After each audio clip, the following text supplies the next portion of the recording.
So, who here likes doing math? 1, 2, 3, 4, 5, 6. Okay. Okay, so if you like doing math, why am I stepping on a piece of candy? Who wants to step on candy?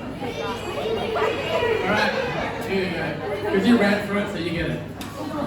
That's an extra bonus. Alright. Now, most of you who like doing math probably end up being engineers. I hated math, so I couldn't even end up being an engineer.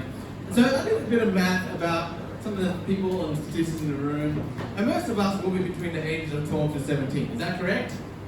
Anyone outside that range? No? Okay, good. Are you 18? Oh, now you're legally able to go to jail on your own accord. So careful, okay? That's right.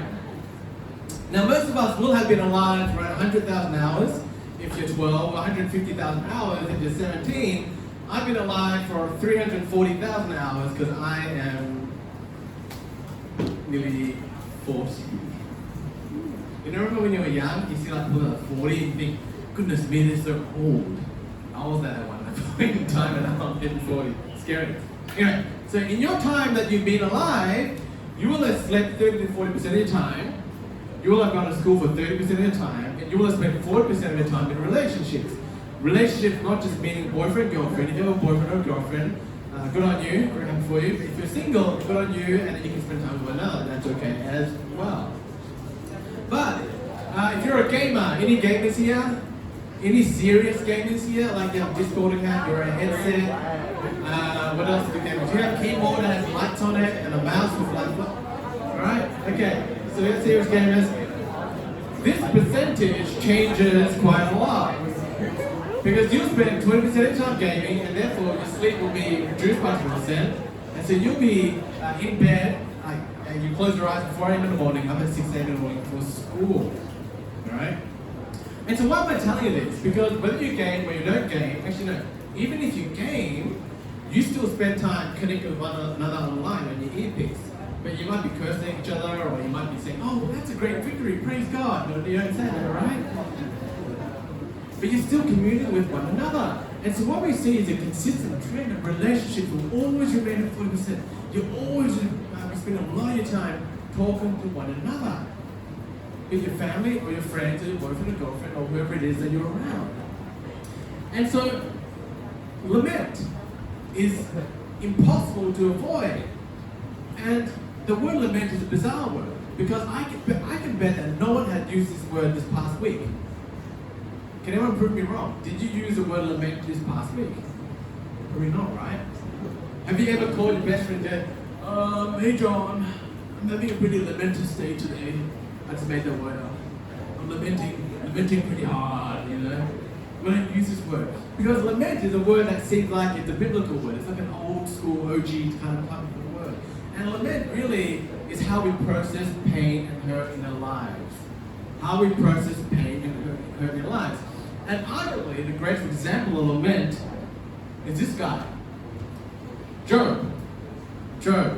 Read his job, pronounced as Job. And so what we're going to do is we're going to hear a story, and most of us do know the story. He was a good man, lost a bunch of stuff, and then, came back to know God again. But then we're just going to look at it in a little bit more detail, because a lot of the story can tell us how we can lament and process pain in a healthier way. So let's begin. Okay. In the land of Uz, there lived a man whose name was Job. Let's sit down so you can see the screen. So this man was blameless and upright. He feared God and shunned evil. This is crazy. He had 7 sons and 3 daughters. Everyone have 9 siblings here? It would be a nightmare, right? And he owned 7,000 sheep, 3,000 camels, 500 yoke of oxen, and 500 donkeys. That's a lot of animals. And a large number of servants. He was the greatest man among all the people of the East. And so let's make this contextual to today. This is basically the most powerful, the most wealthiest man that you can ever dream of. And then this man would earn as, think about it, just every luxury item you wanted, every Alienware laptop, MacBook Pro, every math textbook you ever wanted, he had it all. But instead he had sheep and oxen and oh, look at that fine herd of cattle, oh, beautiful, right? He had all that stuff. He had everything he wanted, plus more. And see, there's something that happens when people get really successful. This is an example. Do you know anyone in school that seems kind of arrogant and like proud about themselves? Right? You probably do, right? And they're probably really good at either sport, or they're really good at a subject, or they've gotten a lot of awards. Here's a funny story. When I was in high school, there was another Jeffrey. So I'm a Jeffrey Lamb. This guy was a Jeffrey Wong. And this Jeffrey Wong was a grade A student. I was a grade B student. And so we get a newsletter, and my mum would say, I tell my mum, she'd see a Jeffrey in the newsletter, and she'd, oh, it's not you, it's the other Jeffrey. Oh, thanks, Mum, right? And so, oftentimes, maybe there are students that are really just really good at school or whatever it is, and if you're a really successful person, what happens is that they can get a really big head. They get really arrogant and proud, and they really believe in their own abilities. But Job had everything was very, very different. Because Job, he was blameless and upright, and he feared God and he shunned evil. So even though he had everything that man could achieve, plus more, he did not get a big head. He knew that he was under the authority of somebody else. That's amazing. And so we could actually confidently say that Job was a good person. Right? Job was a good person. And so what happens next in the life of Job? Let's move on. It says this. One day the angels came to present themselves before the Lord. And Satan also came with them. So Satan was an angel, he still is an angel, but he's a fallen angel. And so the Lord said to Satan, where have you come from? Now, have you noticed I highlighted the Lord said to Satan in red? So just remember that. The Lord said to Satan, where have you come from? Satan answered the Lord, from roaming throughout the earth, going back and forth on it. So he's on a mission, he's going back and forth, trying to find stuff. We move on. Then the Lord said to Satan, see how it comes up again? Then the Lord said to Satan, have you considered my servant Job? There is no one on earth like him. He is blameless and upright, a man who fears God and shuns evil. Now the Lord said to Satan is repeated twice. Have you noticed, isn't the Satan said to the Lord, or Satan asked God, and Satan requested from God? It's the Lord said to Satan. Who's in control? God's in control of the situation. So even though Satan is evil, and bad things happen to us, and sometimes there are things in our lives that we don't like, or we see like war on TV and we don't agree with, it pains our hearts, but God is ultimately still in control. The Lord said to Satan, God is still in control. And so what happens next? Let's have a look. It says this. Does Job fear God for nothing? Satan replied. Have you not put a hedge around him and his household and everything he has? You have blessed the work of his hands so that his flocks and herds are spread throughout the land. But now stretch out your hand and strike everything he has, and he will surely curse you to your face. There's a lot of big words in here. It took me a while to understand the last line. He will surely curse to your face. And so I'm going to read from a different translation. It's not going to be on the screen. It's the ERV translation. It's the easy to read version. It's a really short sentence. It says this. But Job has a good reason to respect you, God. You always protect him, his family, and everything he has. You have blessed him and made him successful in everything he does. It sounds like a whiny person, right? Hey, he's really like that, right? He's so wealthy that his herds and flocks are all over the country. But if you were to destroy everything he has, I promise you that he will curse you to your face. And what's Satan trying to do? He's trying to prove the point that Job was after God's stuff, God's blessings. And oftentimes we can get trapped. If we're after God's stuff, God's blessings, and things don't turn the way we like, we may say, God, you know what? Yeah, you're not so good now, are you? And then what happens to Job? Disaster strikes. Because we'll find out later on that it gets pretty nasty. So many tragedies. And let's move on. So one day, when Job's sons and daughters were feasting and drinking wine at the older brother's house, this is one of many houses that he has. Obviously, houses were cheaper then than in Hong Kong today. A messenger came to Job and said, the oxen were plowing and the donkeys were grazing nearby, and the Sabaeans attacked and made off with them. They put the servants to the sword, and I'm the only one who has escaped to tell you. Now the Sabaeans were people well known for the stature. They were tall and they were powerful people, so they would easily pin you down in a fight, okay? I don't know if you ever watched WWE. You laugh because it's a joke, right? And I laugh because it's a joke as well. But you know, you always see the big guys sort of pin the little guys down. These were the Sabines, are big, powerful people. And so Job lost his oxen, he lost his, his donkeys, and then he lost his servants, except for one person. What's next? And so this is just horrific. While he was still speaking, so he didn't get his word out. And another one comes and says, the fire of God fell from the heavens and burned up the sheep and the servants. And I'm the only one who has escaped to tell you. Double whammy, haven't even finished the sentence yet, and then another tragedy calls. And then we move on. Then the Chaldeans formed 3 raiding parties and swept down on the camels and made off with them.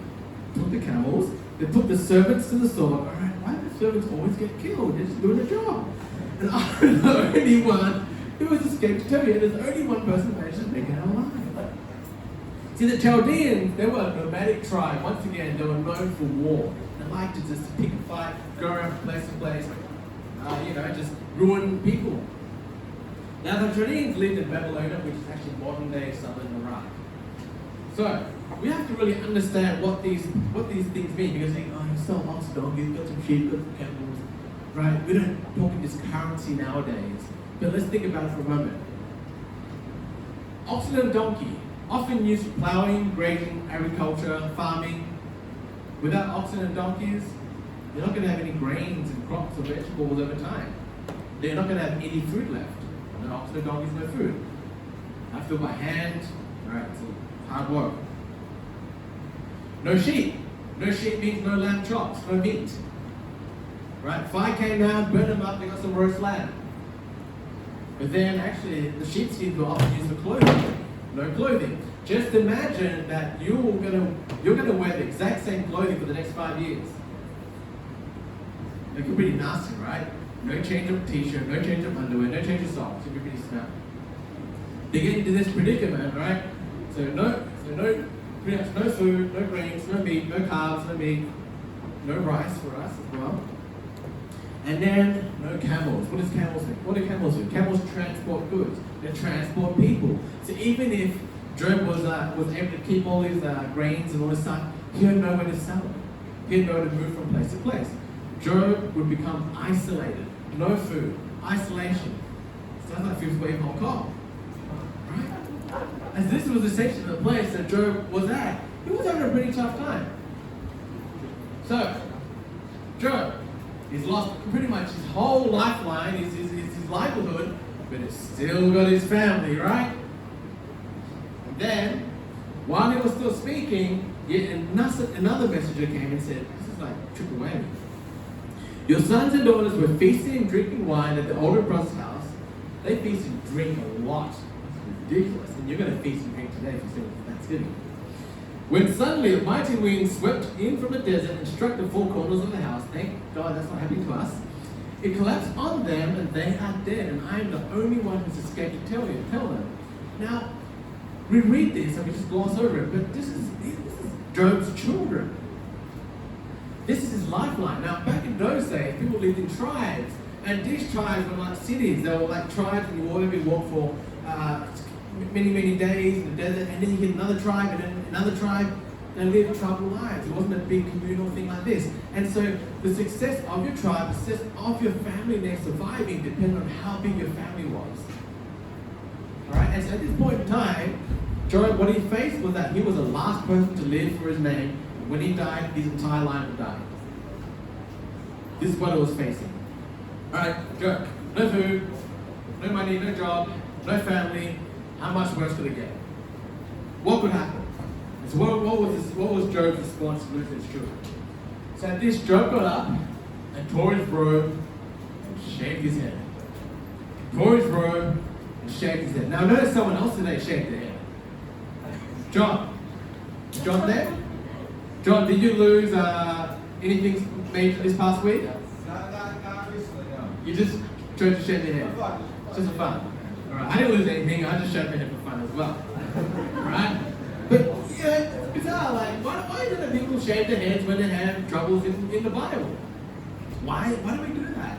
Now, in 2007, someone famous shaved their head. And you know this person when you see them. Britney Spears shaved her head in 2007, right? Is there anyone born before 2007 here? I think so, yeah, right? Yeah, there we go. So you may have seen that in the news when you were little. So basically, Britney Spears, so she had lost custody of her children, I think it was, and then she was having a really hard time, and so she shaved her head. And a psychologist wrote a quote about head shaving. It says, experiencing a loss of themselves, dying, making a drastic hair change can feel like they are reclaiming their personality. Now, it's a real life example. When I first came to Hong Kong, I had a girlfriend, and then after 3 months of dating, I dumped her. Right? And the D word, dump, sounds really horrible. Okay, so let me make it sound a little better. I chose to end our relationship. And what did she do? She went and cut her hair. And so there's something about shaving heads that is spiritual. I don't know what it is, right? And so let's move on. And then what happens after he shaves his head? Then he fell to the ground in worship and he said, naked I come from my mother's womb, and naked I depart. The Lord gave and the Lord has taken away. May the name of the Lord be praised. In all this, Job did not sin by charging God with wrongdoing. Now, you don't realize this, but probably how you react when you have emotional pain is more similar to Job than you realize. Because we respond physically to emotional shifts. Here's a very simple example. When you have an argument with someone that you like or love, or your best friend, what do? Do you stay standing next to them in their face and saying, you stay there and you look at each other? You do, says yes. You're brave, I appreciate you for doing that. But most of us will do this, we'll turn off and walk away. Isn't that right? If you have an argument at home, what do? You leave that argument and you go somewhere else. You respond physically to emotional shifts. When anger rises or when discouragement rises, you respond emotionally, physically to emotional shifts. Here's a very simple example. Alright, have you ever seen construction workers? Like they wear these yellow helmets? Alright? And so when they go have lunch, do they still wear the helmets? They don't. They take them off because they've changed their persona from working now to having lunch like the gotao, like in gotao for some reason, right? They go from a shift to a shift. And this is what Job is doing. When he has an emotional response, he shaves his head and he tears his clothes to change persona so he can remain humble before God. Job knew what he needed to do to remain humble before God by shaving his head and removing his clothes. Okay, Job, so what else have we got for you? Well, he still has his health. You always say that, right? You still got your health? Well, let's find out. So Satan went out from the presence of the Lord and afflicted Job with painful sores from the soles of his feet to the crown of his head. Then Job took a piece of broken pottery and scraped himself with it as he sat among the ashes. Now these painful sores aren't just like little scratchy wounds. People have said they're blisters and there's pus inside and they pop.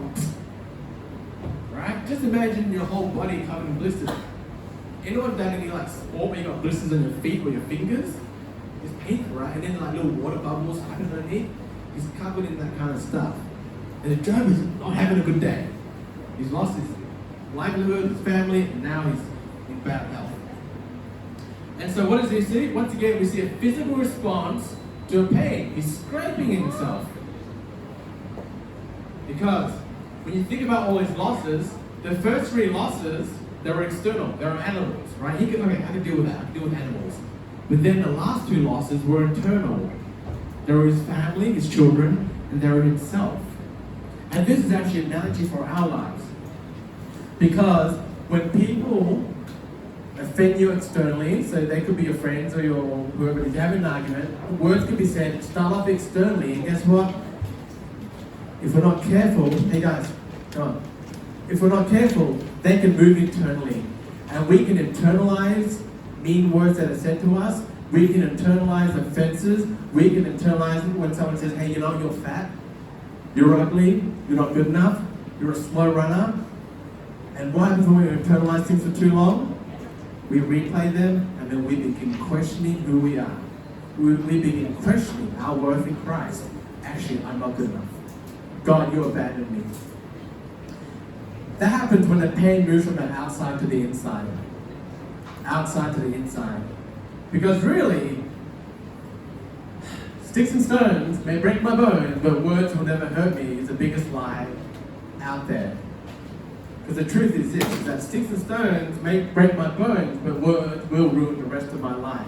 And some of us here will have words that we've remembered that someone has spoken to us when we're younger. And it's still imprinted in your heart, and it still hurts you when you think about it. You know what Satan tries to do? Satan tries to make us doubt God. He tried to make Job doubt God. Satan will make you doubt God and yourself. And that's what Satan tried to get Job to do. And so Job, how did you lament? How did you overcome this? How did you lament? How did Job lament? And it's important that we pay attention to this because how Job deals with pain and hurt, even if we're not dealing with it now, it will come in handy in the future, right? So Job, firstly, he lamented physically. He lamented physically. He knew what it needed to do to get humble, to come before God. And so, in your painful moment, when you're emotionally hurting, when you're upset, when someone's offended you, and when you're in the midst of an argument and you feel like you're really angry, you need to shift emotionally. You need to move out of that place. You need to find a way where you can get out of that environment.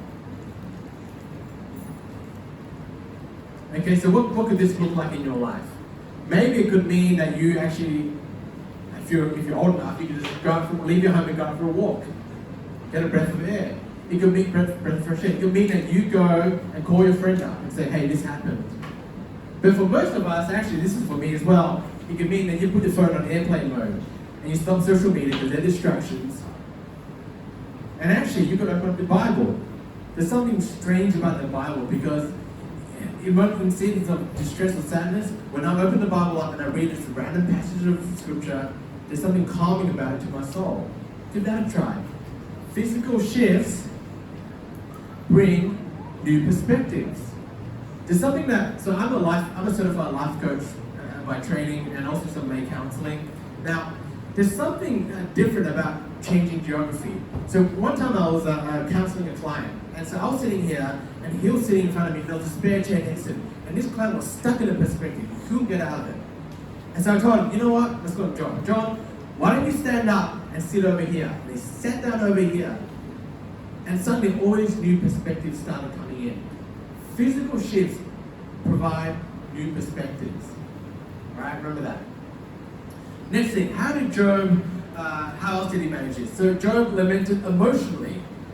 So we can shift and borrow our pain, but it takes a lot of courage and confidence to shift your painful emotions out of your control. So you want to control it all. You want to have them say sorry to you. You want to have them, you want to hold them hostage. You want to let go of that. It takes a lot of courage to say, hey, you know what, God, I can't deal with this right now, so I'm going to give it to you. It's too much for me to bear. It takes a lot of courage to do that. Job said, the Lord gave and the Lord has taken away, may the name of the Lord be praised. Why is this important? Do you know the limits of your emotions? Do you know the limits of your emotions? I don't. Most of us don't. You know what the biggest indicator of your limits of your emotions are? It's when you start responding physically. When you realize, hang on, this is way too much, and you start doing something else. For a lot of people as adults, they start drinking. Actually, you might know some friends that cut themselves and that hurt themselves because they've hit the limit of their emotional limits. So do you know your emotional limits? What do you do to numb emotional pain? And so when we shift our emotions to God, we say, all right, God, I can't do this anymore. I need your help. Because emotional shifts bring higher perspectives. What do I mean by that? When we stay in this pit of sadness and despair, it doesn't go anywhere. But when we say, God, I need your help, we're going to start seeing things from God's perspective. You know, God, I'm going to give this to you. You're going to own it. You can take it over. I can't do this anymore. And so we start seeing things from God's perspective. Lamenting in God keeps us hopeful. It kept Job hopeful. Lamenting in God keeps us hopeful. Now, very long message so far, but I want to remember 6 key words today. You know how I realize that Island Youth, we like to do this thing like we have taglines, right? You get a tagline each week. Maybe you don't do it anymore. Maybe it's like 3 years ago thing. So there's 6 words I want to remember. Okay? Remember? Ready? Yeah. Like this. When in pain, seek godly gain. Pretty lame, right? But it works. When in pain, seek godly gain. Alright, everyone say it with me. Ready? When in pain, seek godly gain. Do it one more time. When in pain, seek godly gain. When we're in deep emotional pain, turn to God. Seek the gains of God. I know gains with a triple Z. Gains, right? So, I'm going to show you. You're going to see a video now. It's a very beautiful short video, just to close off. And this is a video of a convicted murderer. And this murderer, he went to stand trial in 2003. He murdered 48 women. I didn't even understand how you can murder 48 women. I didn't even understand how you can even murder one person, right? And so you may have killed an insect, this guy murdered 48 women. And so you're going to see actually a whole vast of impact statements. So people were really condemning towards him, but there's one person at the end who gave God his pain, who lamented in God, and you'll see his response, and you'll see what happens with that. So let's pay attention to the screen, a very short video. Ridgway sat there stone-faced as victim's relatives damned him and mocked him. He's an animal. I wish for him to have a long, suffering, cruel death. He's gonna go to hell, and that's where he belongs. But then the emotionless facade finally cracked when the father of one of his victims appeared to surprise him with a dose of human kindness. Mr. Ridgway, there are people here that hate you. I'm not one of them. You've made it difficult to live up to what I believe, and that is what God says to do, and that's to forgive. You are forgiven, sir.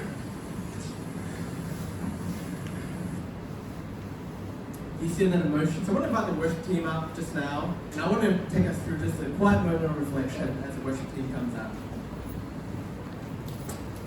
And so, friends, students, I want to ask you to close your eyes, and if you're really sleepy, you'll really like this moment. Just close your eyes. And I'll ask this question, I want you to think about this from the depth of your heart, is, what is the pain that is too much for me to bear? What is the pain that is too much for me to bear? Let's think about that for a moment.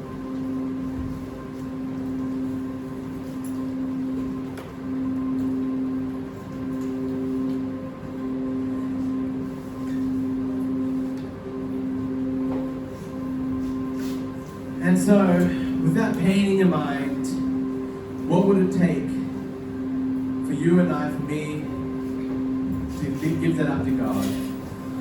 What would that take? What courage would that take? So I want to encourage us as we go through the motions of our lives, we have emotional pain and fights and losses in our lives, that we remember to seek godly gain, turn to God, get His perspective, make God our foundation of our lives. So what about all of us to stand and sing this last song? Let's stand.